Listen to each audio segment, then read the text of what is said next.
Heaven is not a quiet place. There's a lot of women there.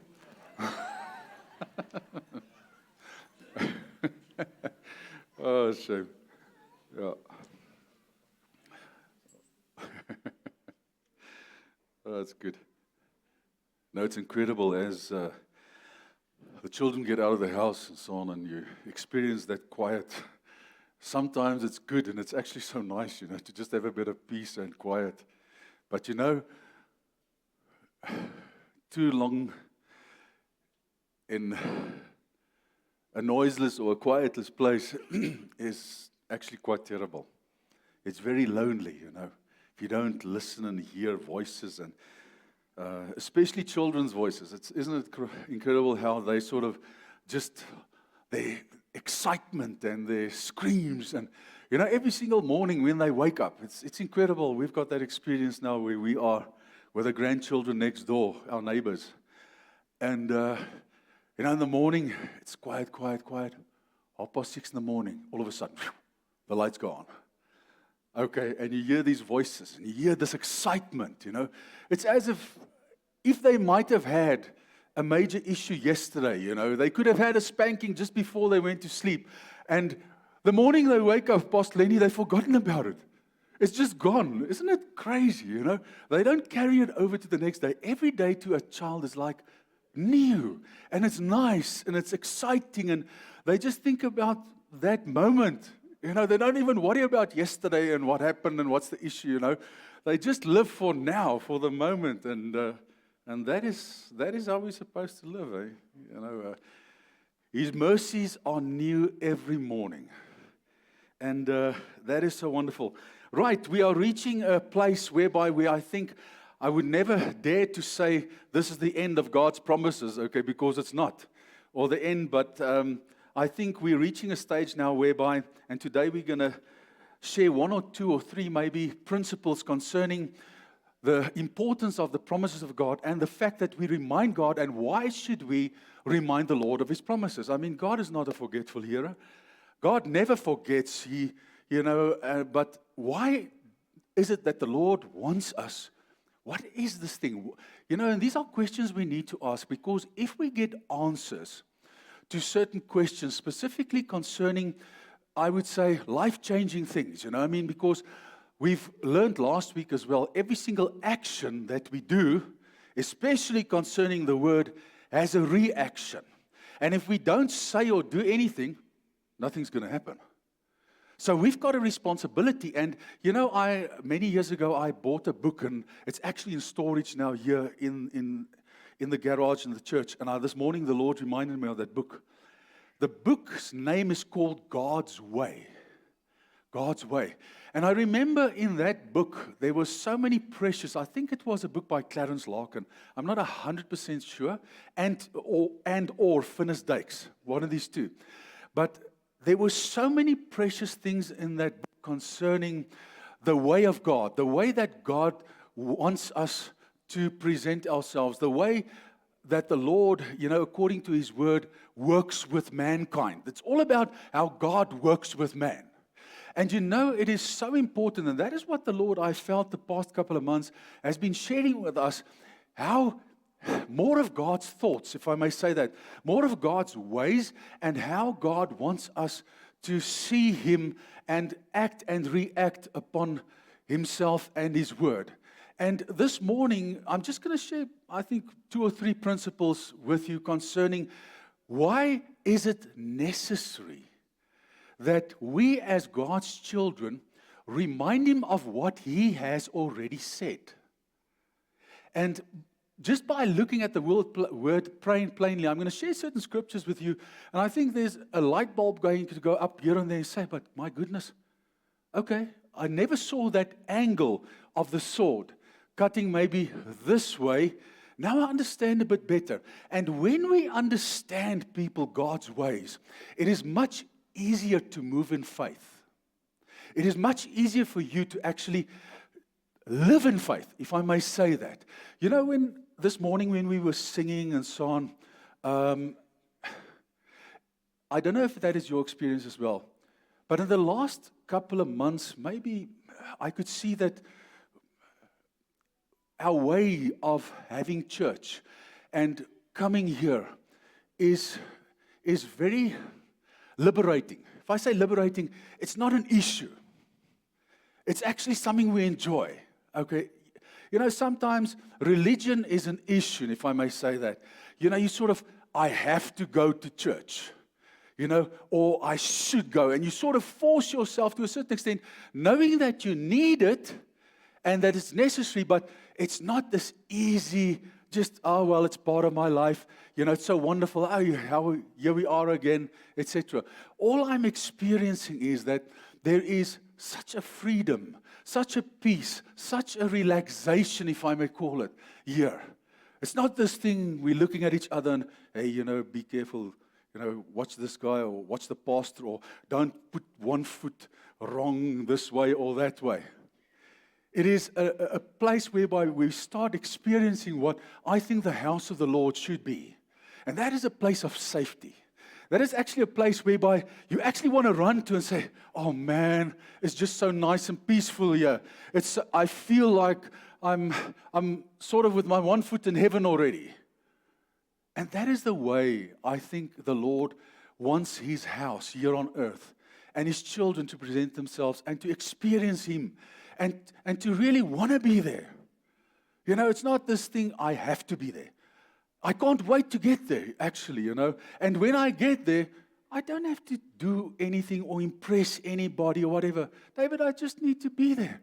And I enjoy it, you know. And there is just this acceptance of we are all different, you know, and we love one another for our differences and so on, and it's not an issue. That is the way it should be. That is the way we should also conduct ourselves with one another. And that I think the Lord loves. It's because that is true love. It's not about, I don't like your way, you know, or your face, or your smile, or your whatever, and so on, and whatever, and you didn't greet me this morning. No. It's not about that. It's about one thing, and that is just loving one another. You know, just living together. And may our country, okay, experience that in the future. Whereby we as people, man, we stand together. We love one another. You know, it's not this, you this, your way of thinking. No, it's one thing. What does Jesus say? What does Jesus say? You know? It's not in this issue and this thing. But in any case, let's get back to the point. Okay. The promises of God is so important, okay? And the fact that we should understand and also live it. This is God's way of helping us to escape the lust of this world. People, you know, you saw it in the news. Is it Ian von Memeti? The big, but in any case, he was a big oak, you know, also did idols and all these people judging, etc. A big entertainer. And this guy, you know, he found out another word, you know, for killing yourself and for what selfmoord, suicide, you know. And said it's selfverlossing. What's selfverlossing? You must help me. You know, of freeing yourself. There's no such thing as suicide. You know, so he actually rewrote, you know, the book of killing yourself or suicide, making it something good. You know, saying that you know, when you decide you want to stop living. And his reasons for stopping living is because of the fact that it is so difficult here. There's so many challenges. There's so many heart sore. There's financial difficulty. In his case, major financial difficulty after COVID, etc., etc. That's one of the reasons he actually decided to end his life. And he was planning this thing, writing about it, you know, on Facebook and social media for the past 2-3 years already, and saying he's going to kill himself, you know, but it's not suicide, you know, it's relieving himself from this earth, you know, with the purpose of having a better life after this. But he doesn't mention Jesus. He doesn't mention the Lord. He doesn't mention anything like that. He just have this belief that this is a terrible place and it's not nice being here, and he would rather not be here. He's got children, he's got a beautiful wife, etc., but he himself is having a terrible time here on earth. Now, that is why Jesus died for us, so that we should not have a terrible time here on earth, but that we may have life and life in abundance. That we may overcome all scenarios, all challenges that this world, that the devil, whoever and whatever it might be, throws at you, that you can live here a good life. And that the joy of the Lord would be your strength here. So already I want to say to Ian, who can't hear me today, unfortunately, and a lot of people tried to speak to him, even taking that angle, and he actually rejected it and said, listen, he's not going the angle of religion, he's not going the angle of this or that, it's all about him.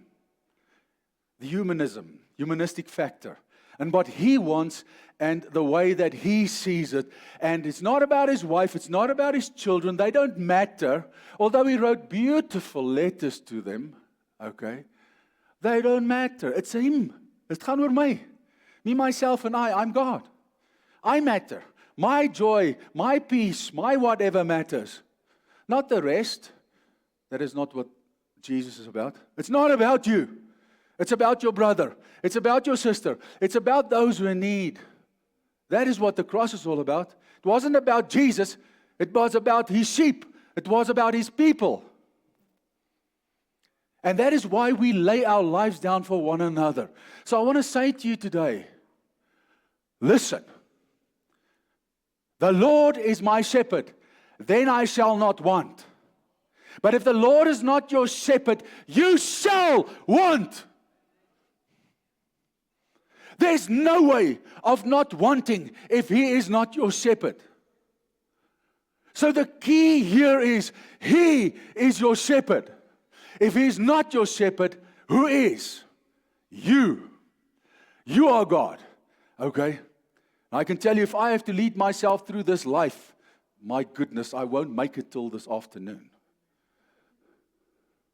I tried it until the age of 21, 22. And already I couldn't do it. Already I was on my way to destruction. And then I met the Good Shepherd. And then he started leading me. And he made me lie down in green pastures. He led me in paths of righteousness for his name's sake. He prepared a table before me, for me in the presence of my enemies. And one day, when I go and when I walk into the valley of shadow of death, I shall not fear any evil. For his rod and his staff will protect me, be with me. But until then, I will stay in the house of the Lord. And I will worship him until the end. Are you still here? Maybe we should start with the sermon. Last week I spoke to you about the fact that the term of causation, remember that? My action causes the outcome. That is the bottom line. Straightforward, kort en kragtig, my action causes the outcome. So what I come and what I present to the Lord, in reminding him causes the outcome. If I don't remind the Lord in anything, there will be no outcome, or there won't be a good outcome. In any case, there will be a worldly outcome, because you will believe what they say. I don't know what's the English saying here. Laat God's water oor God's akker loop, sort of thing, What will be, will be. This was a song, Pastor, is it? Oh, yeah, you sang it once, I remember that. Sarah, Sarah. No. Hey? Oh, Kei Sarah. Oh, sorry, man. Just quickly, they helped me. Kei Sarah. What does Kei Sarah mean? Oh, is that so? What language is it? But is it French? Really? Sorry, France. Kei Sarah. Now I also know whatever will be, will be. And that is not the Lord. That is not how God wants us to live. Whatever will be, will be. When we are in Christ, yes. And when we allow the Holy Spirit to lead us, yes, then we're in a place of rest. And then you can have the attitude, Lord, let your will be. Let your will be done in my life. Okay? But if you leave your life to this world and to Satan, believe me, you say whatever will be. I can promise you calamity, destruction. I can promise you everything that is terrible in this life. Until the day that we die, we will resist. Until the day that we die, we will have to stand like Paul says. But that standing is not a strenuous, hassleful thing. You stand in the power of the resurrection of Jesus the Christ. And in the power of His love and the power of His might. Not in your own power, Louis. You can't stand in your own power. You stand in the power of Jesus.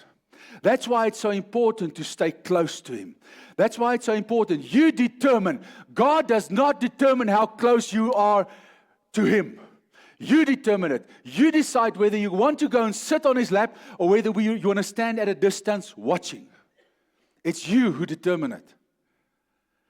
Every single person on this planet works out his own salvation in fear and trembling before the Lord.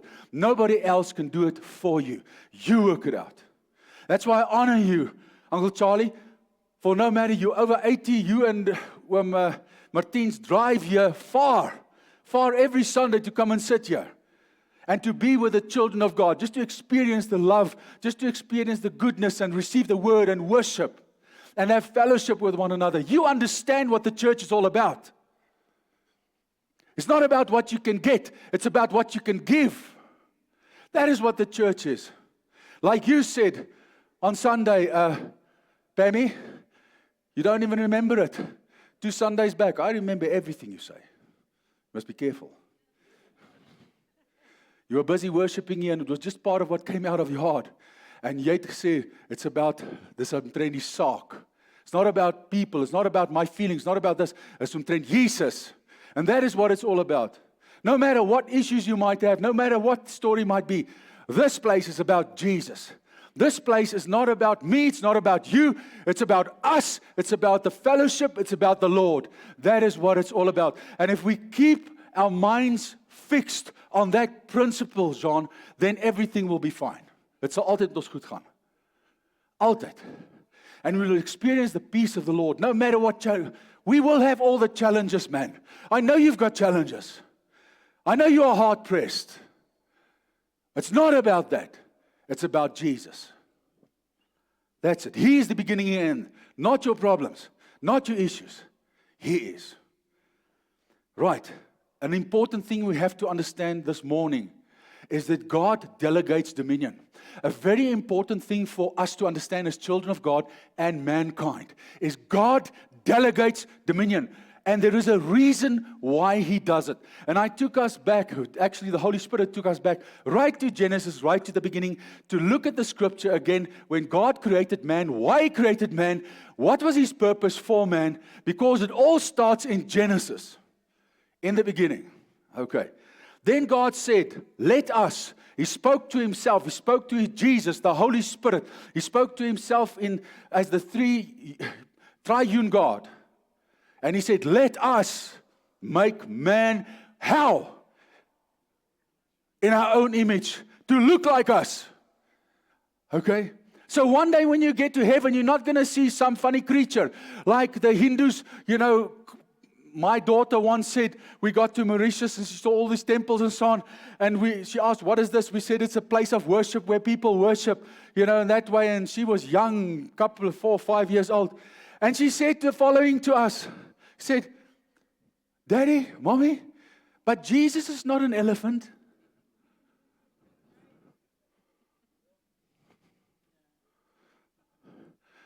So surprise, surprise. When you look Jesus in the eyes, He's going to look like you. Okay?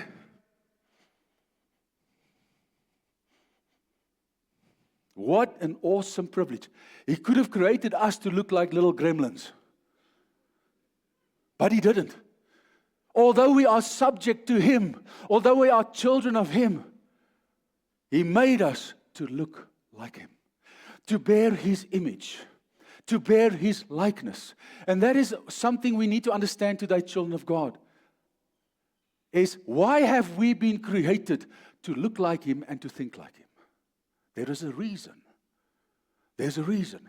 If He decided that the lion should rule the earth and not only be the king of the jungle, but the king and to rule the earth, we would have all looked like lions. But no. He wanted His own image and His own likeness to rule, so that His creation could understand who's in charge.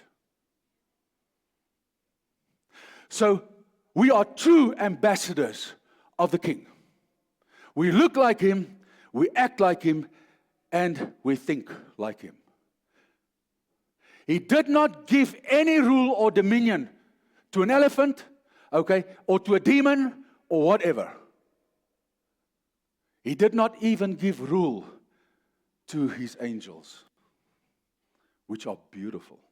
Well, some of them are very, if you look at, if you listen to the word, I mean, goodness, some of them have calf's feet,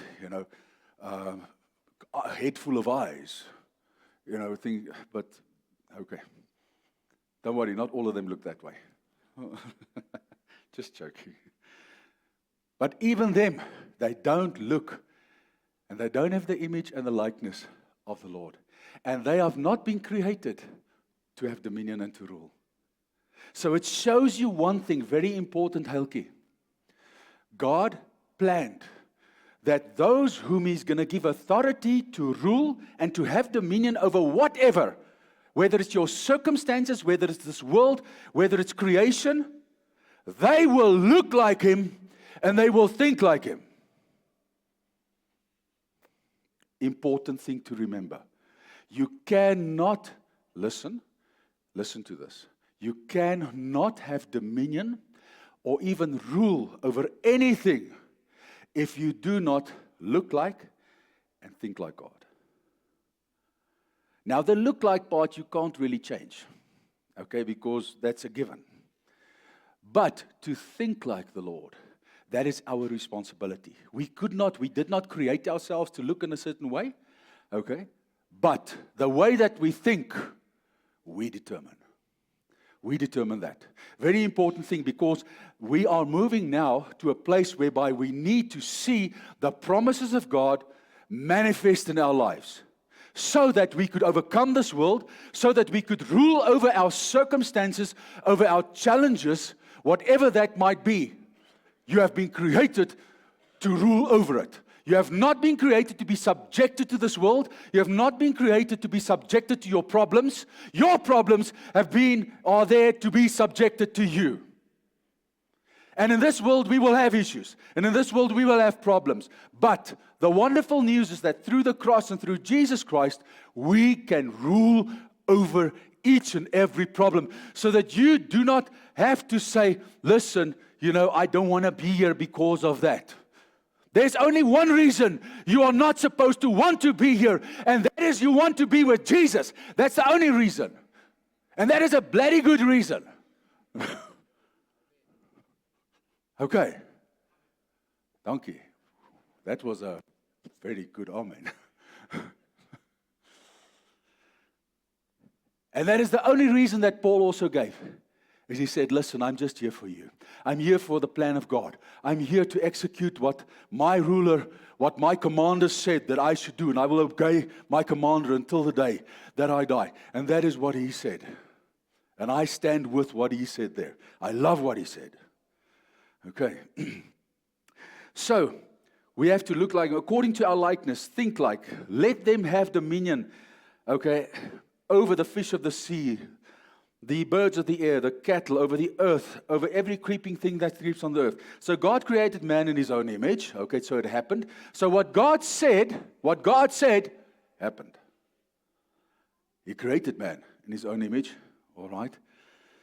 So He created them. Then God, very importantly, you know what happens here? Look at the process of things. People look at this now.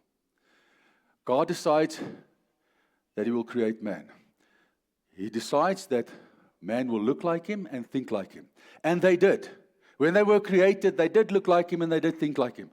And the following thing, the thing that naturally follows looking like God and thinking like Him, what does the word say? He blessed them. So blessing automatically follows looking like God and thinking like Him.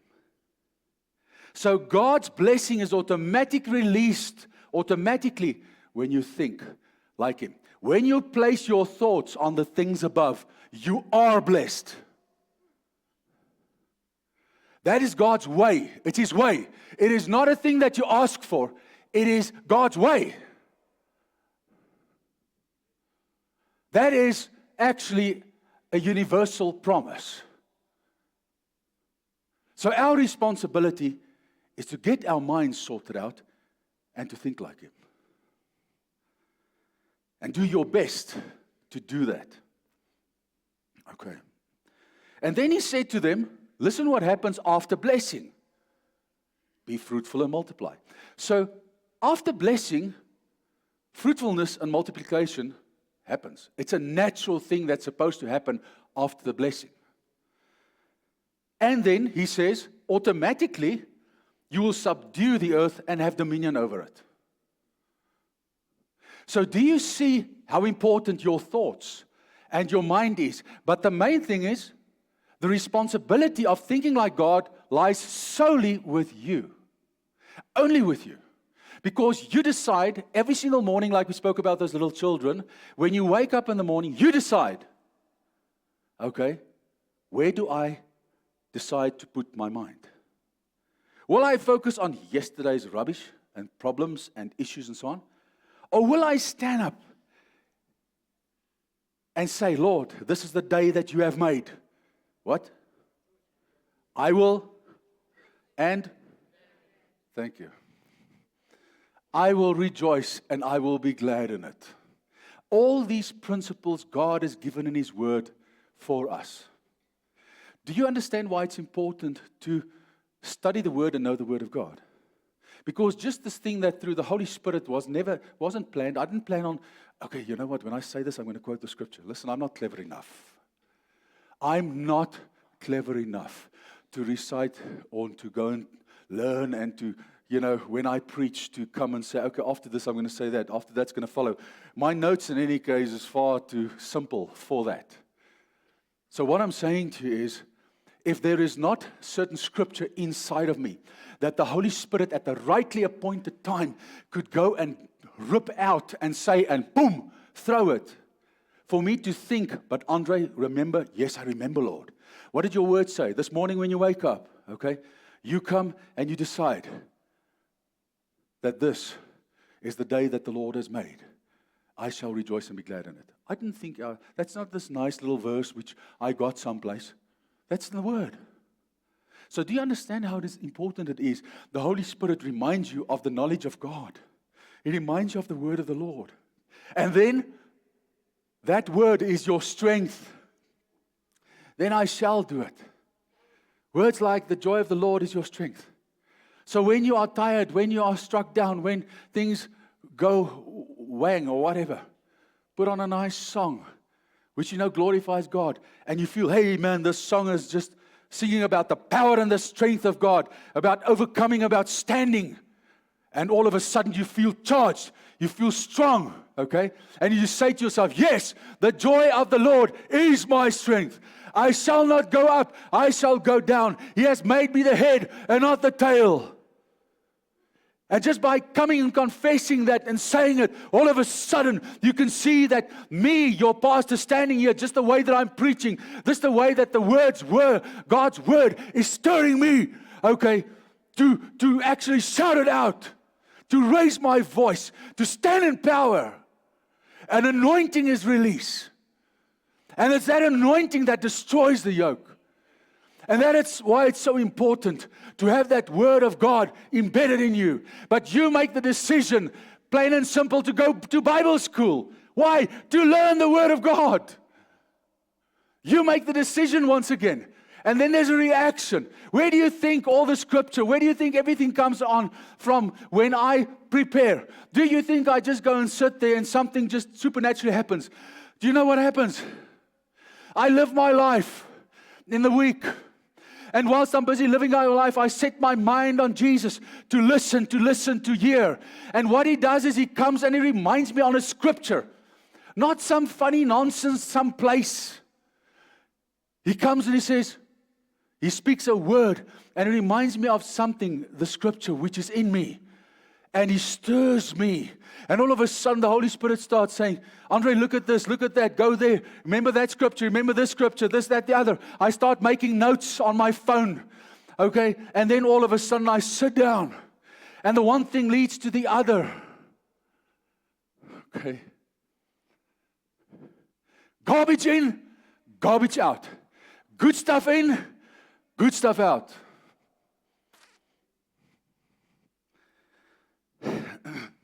That's why a child learns. I cannot understand this. We just see it happening. I saw a little boy and little girl grow up. Okay, here, and my grandchildren now. They're 2 years old. Waffle a load of nonsense. Scream, this, that, okay. Months later, listen. Months later, 6, 7, 8 months later, all of a sudden, they speak a language. They understand you. Now listen to me. If you don't think, you go and try and learn a language today. Oui. The only thing I know about French, which I learned of the last 20 years, is je t'aime. And oui. Took me 20 years, 2 words. That little child learns not only Afrikaans, but also a bit of English. Sommige gooi, in months.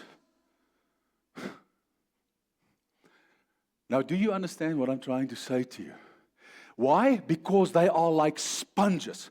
They suck up everything they can get. Now, we need to be like sponges, sucking up every single piece of scripture, word, Holy Spirit working, of God, which we can. And we're supposed to be like that until the day that we die. Till the day that we die. Okay. Several key figures in the Bible reminded God. I just wanted to say this because it's your note. You're going to get it on WhatsApp, okay, this week, so that you have something to stand on more than just, basic things which we have said, but something you can be reminded of as well. Several key figures in the Bible reminded God of His promises, okay, during times, and His help of crisis, of prayer, acting on principle of holding Him to His word. I say again, do you think the Lord forgot when Moses and all these guys reminded Him? He forgot, oh, yes, Moses, I remember. Oh, now I remember. Now I remember Moses, man. It was it that time when we were at the burning bush? Or was it maybe the time on the mountain? I can't remember Moses. That's not the one that we serve. He never forgets. He cannot forget. Forgetting is from this world. There's no such thing in heaven as forgetting or in the kingdom of the Lord. At all. So these people were all reminded. You can go and have a look at them. You can go and read them and go and do, because their lives is an example to us of how they conducted and what the Lord also taught them. So the Word of God is given to us for instruction, for teaching, for correction. So it is for us to go and say, hey, you know what? Now I see the angle Pastor Andre is talking about. I'm going to just read a bit this afternoon about Moses, what he reminded God on and so on. Yes, If Moses did not remind the Lord in the desert on His promise, we wouldn't have been here today.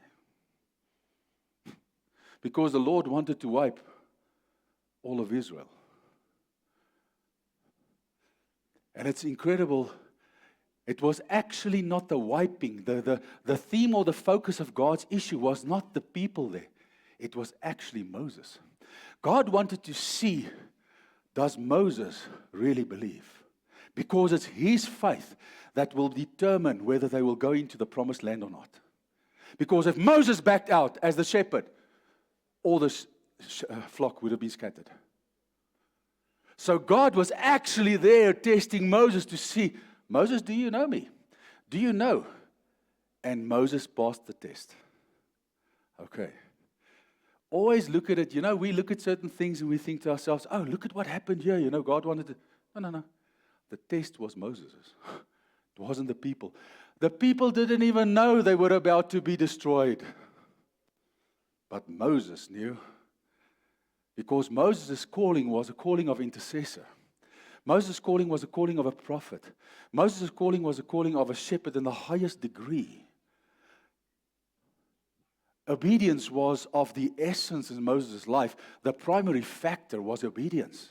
So God tested Moses' obedience all the time, David. All the time it was tested. And so He tests your obedience as well, through the little things. So you think many a times, certain things happen and so on, and you think it's not about you, it's about somebody else. No. Can I tell you something? It's always about you. It's always about you, because your action and reaction upon anything that you live in, by, through, whatever, okay, God looks at. Your worry is not the others and how they're going to react. Your issue is with the Lord. And His issue is firstly with you.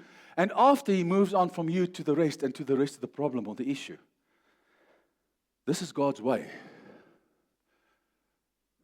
God doesn't speak to you for team spirit or work with you for team spirit for other people. He uses you, yes, like I say. But first and foremost, His big point of beginning is you. This word that I'm preaching here, yeah, Lord, I'm so wonderful. I do all of this. I know it. I'm so great. Okay? But these people sitting in front of me are so stupid, They need to hear it. The first person that needs to submit to what God speaks and says for you is me. Because I will not be able to bring it in any case with a conviction in that sense through the Spirit if I do not believe this word. That's why it's important whenever you listen to any preacher, to anybody, if they are not even convinced by the word that they are preaching, don't listen to them. Don't listen to them.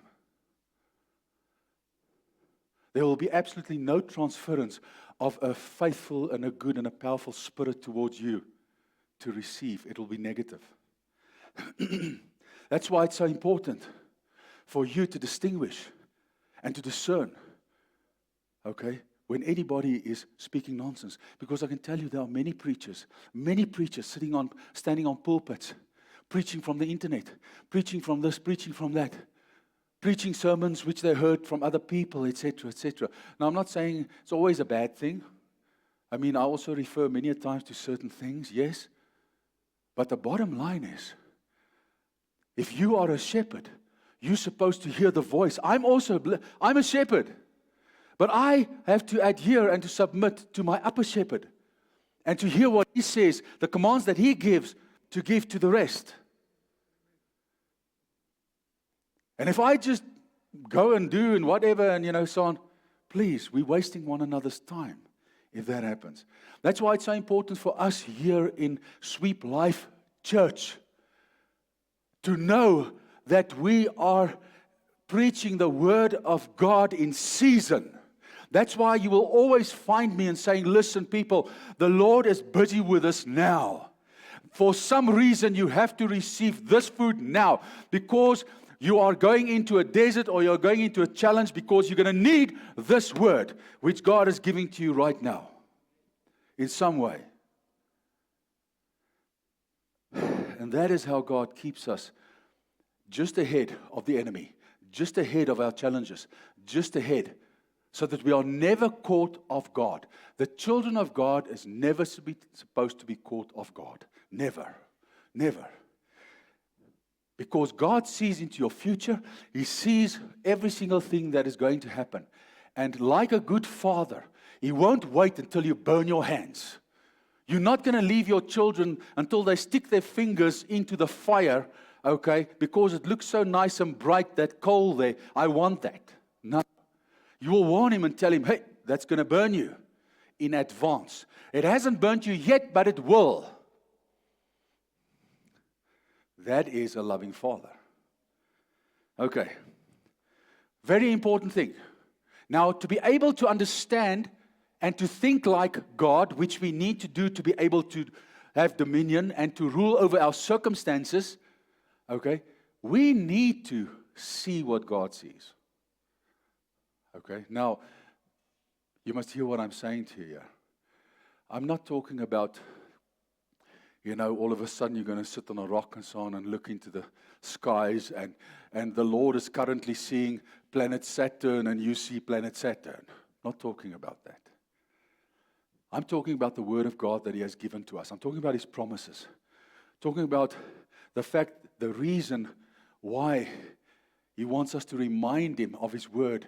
One of the steps is He wants us to see what He sees. Because when we see the picture that God sees, you will not realize the power that lies in that. Just seeing the picture that God sees. Because when you see the picture that God sees, the Lord asks you, He asked it to Jeremiah. Jeremiah was called as a prophet at the age of 12. And the Lord said major things to Jeremiah. How He will speak to these people. And Jeremiah, as a young boy, saw how rebellious the children of Israel was. And he thought, my goodness, I see these uncles of mine and whatever are so wild. They are crazy people. How on earth? I'm a little boy. How can I rebuke them? How can I tell them what to do and so on? And the Lord said to him, listen, I will place my words in your mouth. So it's not you speaking, Jeremiah. I chose you as a young boy because your heart is right. I could not find anybody else which heart wasn't right. You were chosen as a young boy. Okay? And you will speak. And you will caution the people, etc., etc. And if Jeremiah, to be honest with you, if Jeremiah was a pastor, and he had to measure today his preaching to the amount of Israelites that listened, he would have seen himself as a total failure.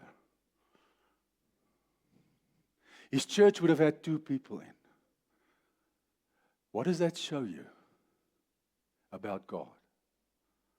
It's not about you seeing or wanting the so-called success or whatever. It's about you obeying His voice.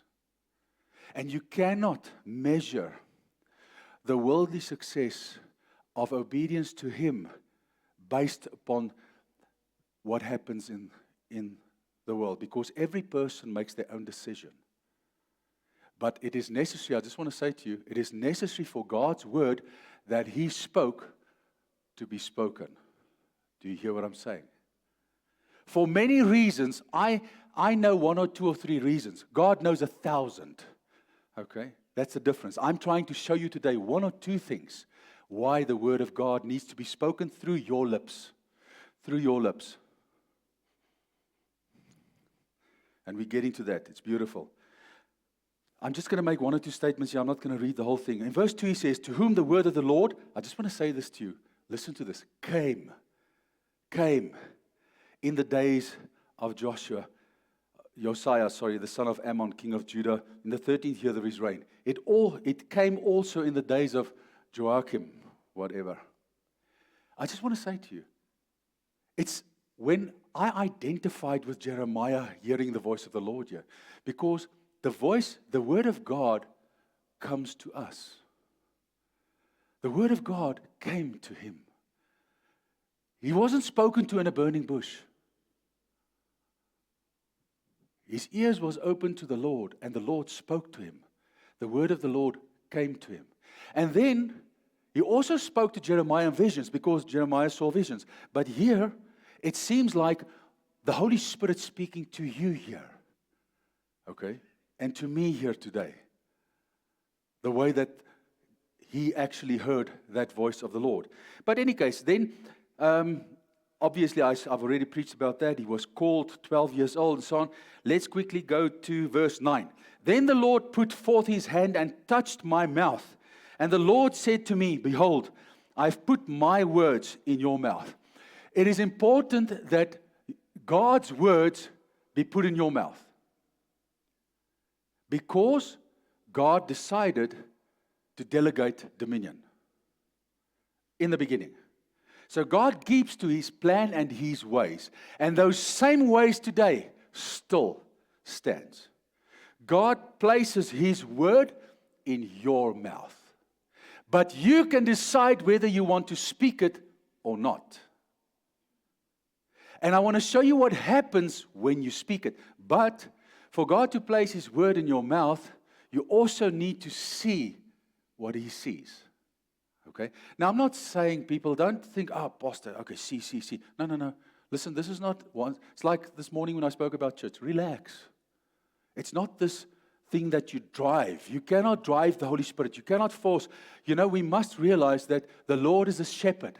He's not a driver. Okay? A shepherd. He leads. He doesn't push. Satan and this world pushes you. That is the way that you also determine and discern whether it is this world, whether it's your voice or God's voice or so on. God will never force you to do anything. He is a person that wants you to love. He's a person that wants you to obey. He's a person that's waiting for you to act upon His word. He's not forcing you to act upon His word. And that is the problem to man today. If God just forced us more, I think we would have be shaken a bit more. But you know what? This world works with us. And I think many a times that God uses the system to allow us to be in certain circumstances so that we could hear Him, so that we could bow our knee before Him, so that we could come, and listen to what He says. Are you still awake? I don't want you to sleep this morning. It's important. So He said, I put my words in your mouth. So it's very important. Then He says to him in verse 11, moreover, the word of the Lord once again came to me, saying, Jeremiah, what do you see? He asked Jeremiah, I've given you the ability now, like for us. He's given us, He saved us. He's gave us His Holy Spirit. He's given Jeremiah the ability now. He said, listen, I've touched your mouth, all right? I've made you a prophet. I've given you the ability to see, but you need to open your eyes to see. You need to want to see. Okay? And He says to him, what do you see? And Jeremiah makes the decision to look. He takes the time to be still. And he looks. And he says to the Lord, I see a branch and an almond tree. Then the Lord said to me, you have seen well, Jeremiah. You see what I see now. Okay? I also see the branch and the almond tree. Okay? And then He says to Jeremiah, now Jeremiah, after you've seen what I see and you said what I said, now my word shall come to pass. Now my word shall come to pass, He says. I'm ready now to perform my word, and it shall not return void unto me. The same God working with a human being, working with a servant of His. You are human beings. You are servants of the living God. Okay. And the word of the Lord came to me the second time, saying, what do you see? And he said, I see a boiling pot. And the Lord said, you've seen well, you know what's going to happen now? That boiling pot which you saw, okay, it's an army coming from the north. It's going to bring destruction. When God spoke that word after Jeremiah saw, it kicked in. And it was brought into movement. We must not forget the one that we serve is the beginning and the end. He already knows the end of this world, the end of this earth, and He knew it trillions of years ago. So the knowledge of what He has, He knows already. But for us here on earth, He's teaching us something. He's already spoken what should happen at the end, because He has already given it to John in Revelation. He said, this and this and this and this and this will happen. Okay? It will happen.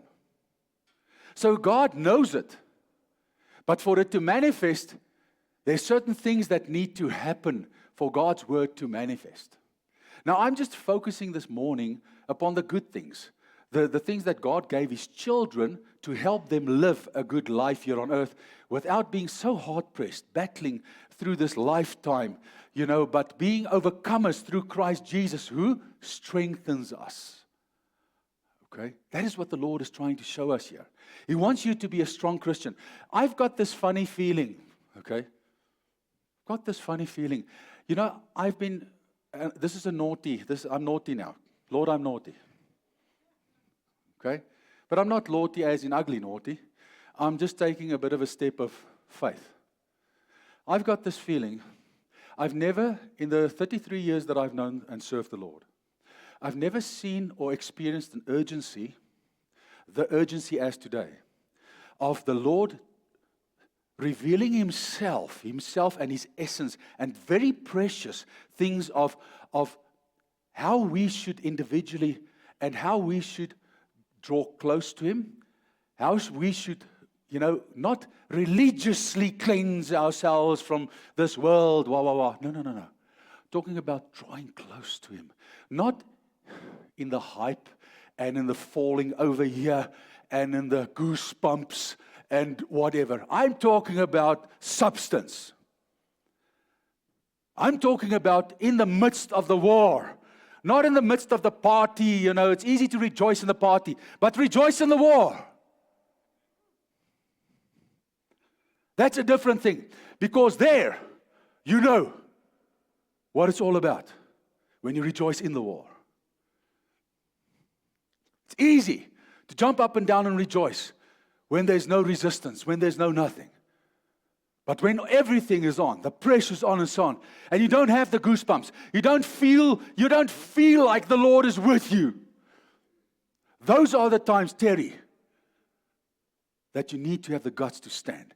That you're standing in faith.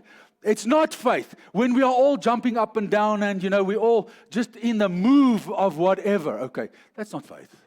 You don't need much to do that. You just go with the flow. You actually go with the glory of man. The glory of God is manifest, okay, in the lion's den. The glory of the Lord is manifest in the fiery furnace. That is where the glory of God is manifest. That is where He joins the party.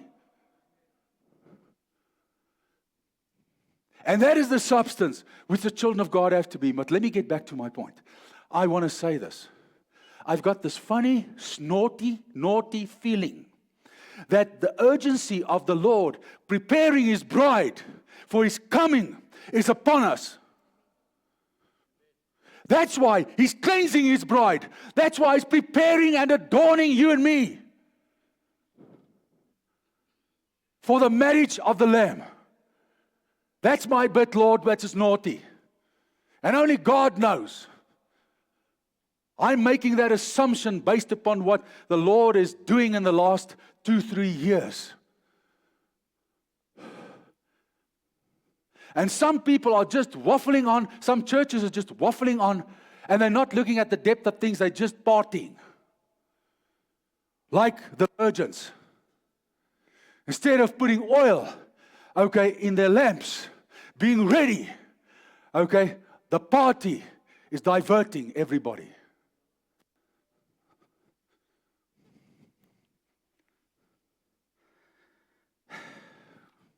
God invites you to remind Him of what He said.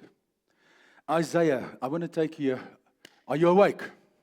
I have to wake you up because every time there is something very significant that you need to take in, I'm going to say, are you awake?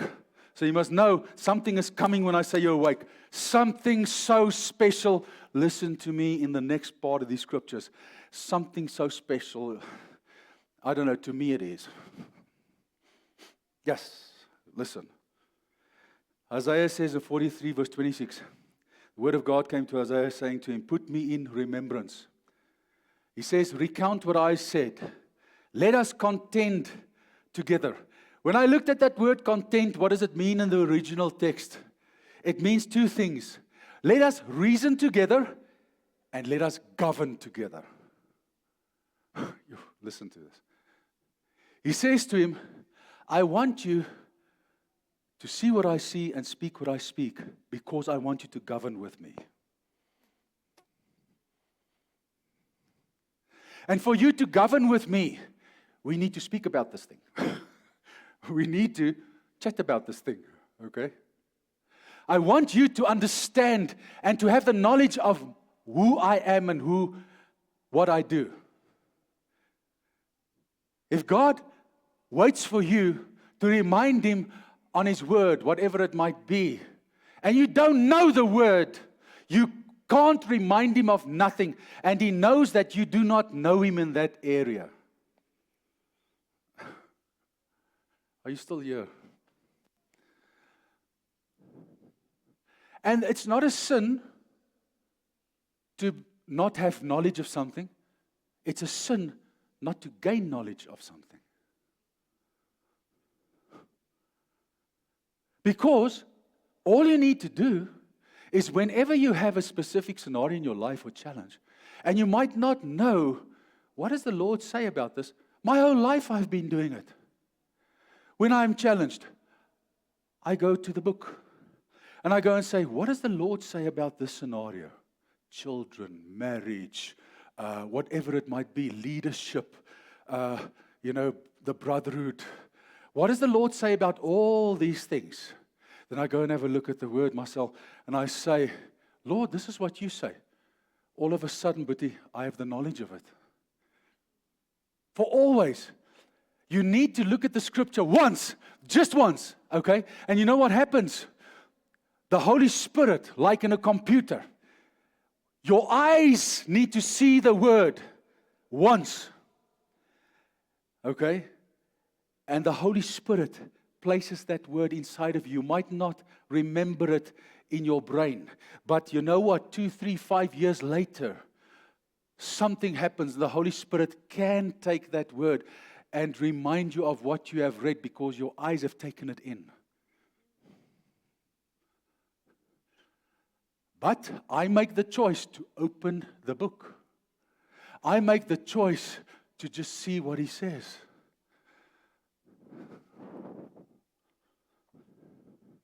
Satan cannot stand against the Word of God. This world cannot stand against the Word of God. Jesus Himself was tempted on the mountain. And what He did was, Satan tried to quote and twist the scriptures.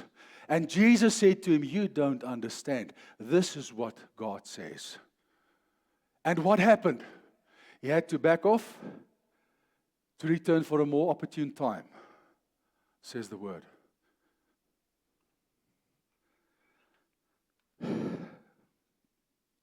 So God wants you to govern with Him.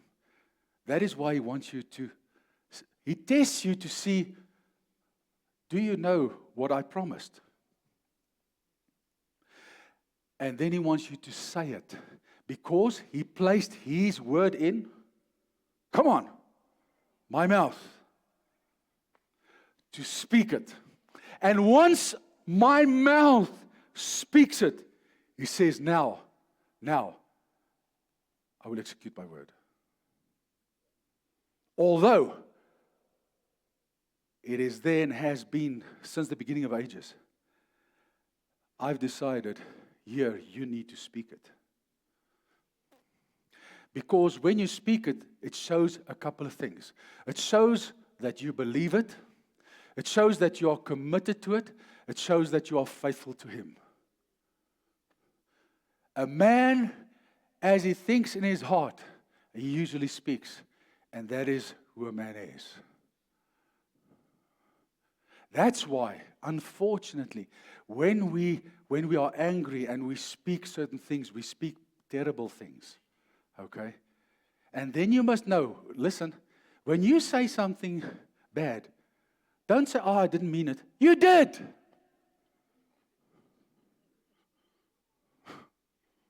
You did mean it.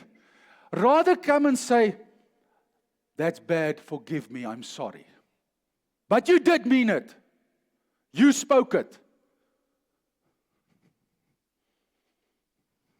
Okay, and it's all of us.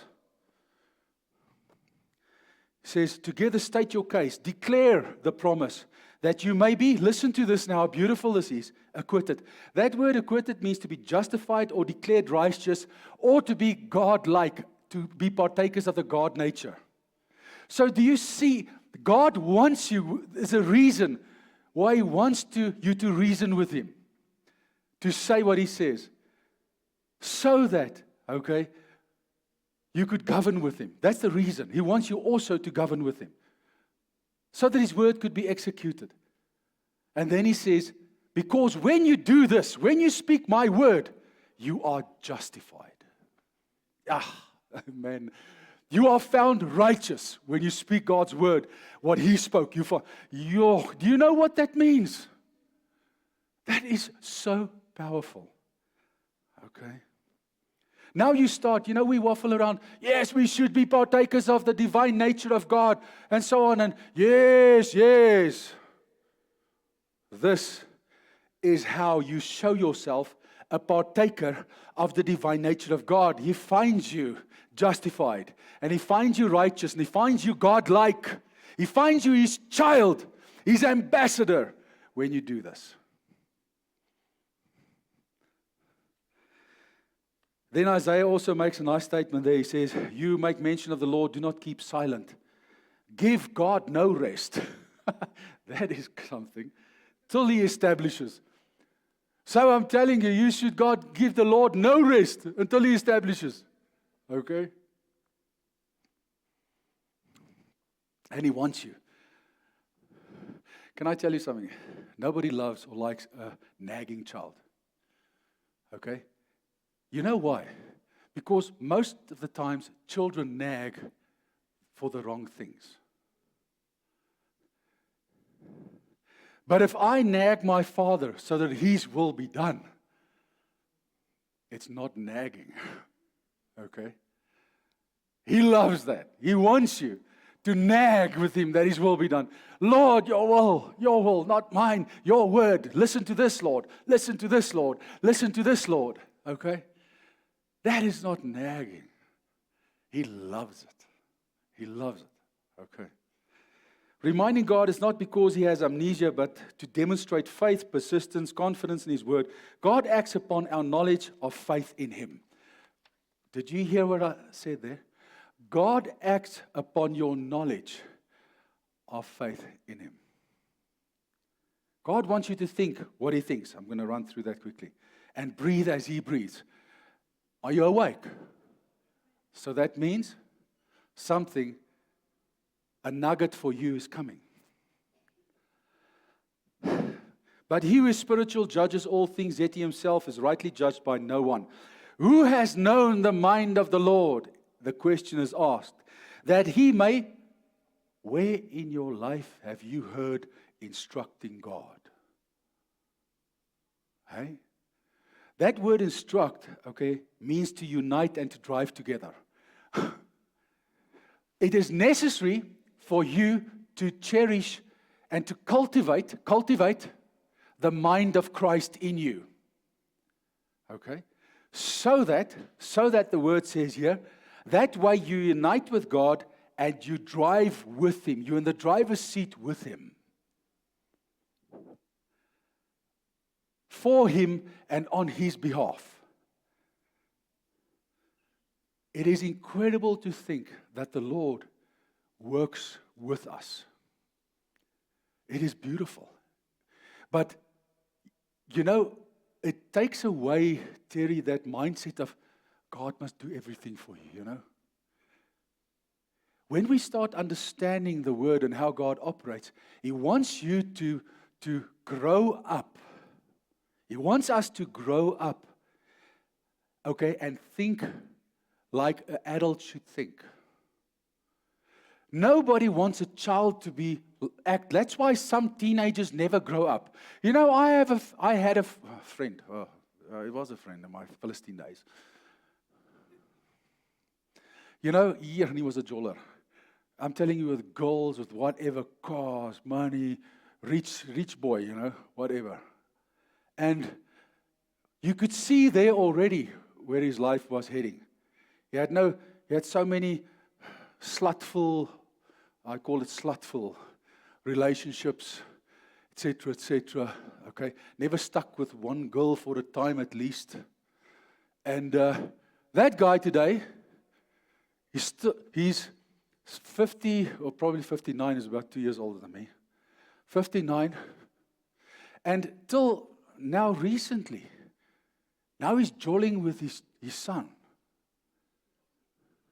He's taking his sons to the holes in Gauteng where he grew up. Okay? He never grew up. Yet people like that, still fighting all over the show, still sleeping around, still, no stability in the sense of, the way that God intended it to be, family, children, etc., etc. Who wants, with all due respect, a child like that? I want my children to start growing up. I want them at least to overtake me in wisdom, in whatever I do and so on. I want them to be better than what I am, to do better, to think better, to be wiser than what I am. They're exactly the same with the Lord. That's why the Lord can't trust a guy who is a loose cannon. He's not going to govern with you if you're a loose cannon, or allow you to govern with him. So you'll keep on conniving and this and that and whatever and so forth, because he can't trust you. You don't know him, you don't honor his ways, you don't do whatever. So God wants you to drive with him. He wants you to be in the driver's seat in that sense. 2 Peter 1, now we're going to the partaker part. His divine power is given to us all things pertaining to life and godliness through what? What? The knowledge of him.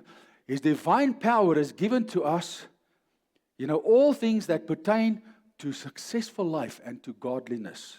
Okay, so you understand the God nature, okay, through knowledge of him. Who called us by glory to virtue, by which he has given to us exceedingly great and precious promises, that through these promises, listen, you may be partakers.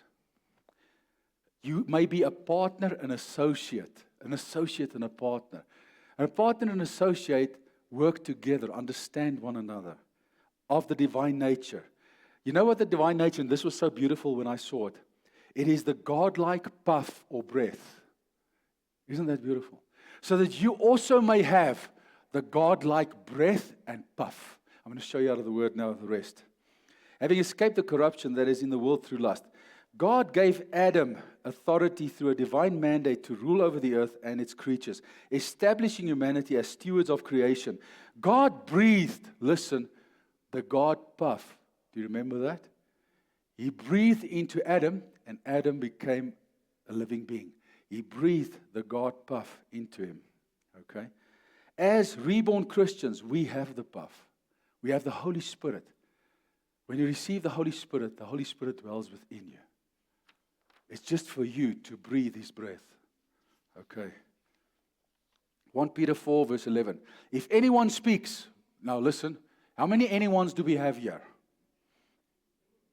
Okay, all right. So Peter is speaking to us as well. He says, anyone, David, jy ook. All right. If anyone speaks, now not far from now, just now, you're going to speak. Okay. Let him speak as the oracles, the utterances of God. That is a major, major thing. Let him speak God's words. That is what the word is actually saying. If anyone speaks, let him speak the words of God. Why? If anyone ministers, let him do it as with, listen, when you minister, in whatever way. It's not for the pastor, it's for anyone. Ministers. Let you minister with the ability which God supplies. Okay? That's talking about the mighty power and strength of the Lord. When you minister, you should know the breath that is inside of you is the supernatural ability of God. But if you do not even know it, and you are not convicted of it because you do not have the knowledge of it, and you do not accept it, and you do not take it, you will not be able, you will speak a load of nonsense. instead of words that is life-changing. That in all things, listen, why? God may be glorified. Through Jesus Christ, to whom belong the glory and the dominion. Do you see that? Who does the dominion belong to? Jesus Christ. That is why He was given to us there, here on earth, on the cross. Because dominion is through Him. Is through Him and through the cross. Our faith is a catalyst for God's promises to us to become a reality in our lives.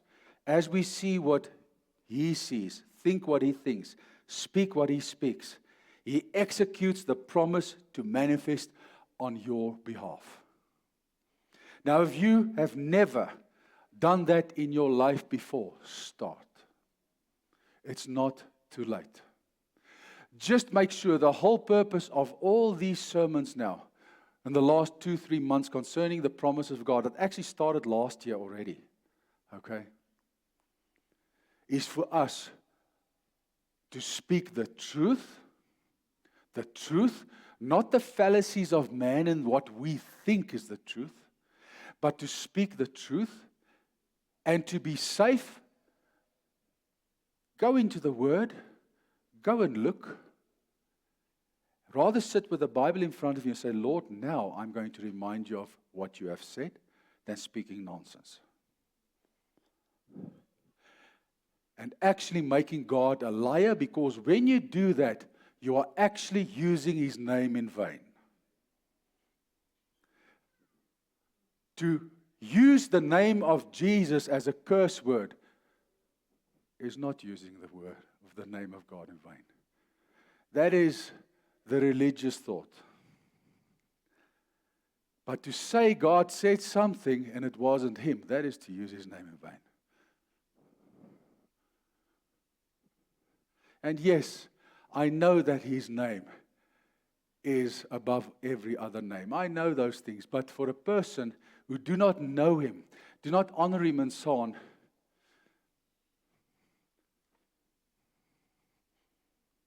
if you use it as a curse word, which you never should, you should just glorify Him.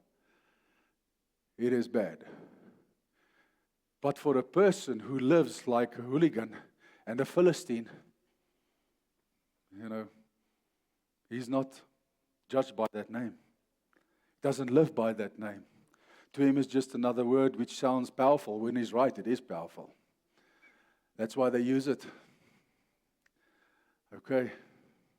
Because when you use that name, when they curse and say Jesus Christ here or whatever all the time, it's like a punch. And it should be. Okay? And unfortunately, that's why they abuse it. Because they get attention. Go and have a look at any movie which you might watch and they use that name. When you hear that, it's like a thing. And then they spread it out. Jesus. Yeah? They emphasize it. Why? Satan does it on purpose. Okay? But in any case, would you stand with me, please? Let's pray together, man. You've been sitting now for long. I should sit down. Okay. The Word of God is living and powerful, sharper than any two-edged sword. Okay.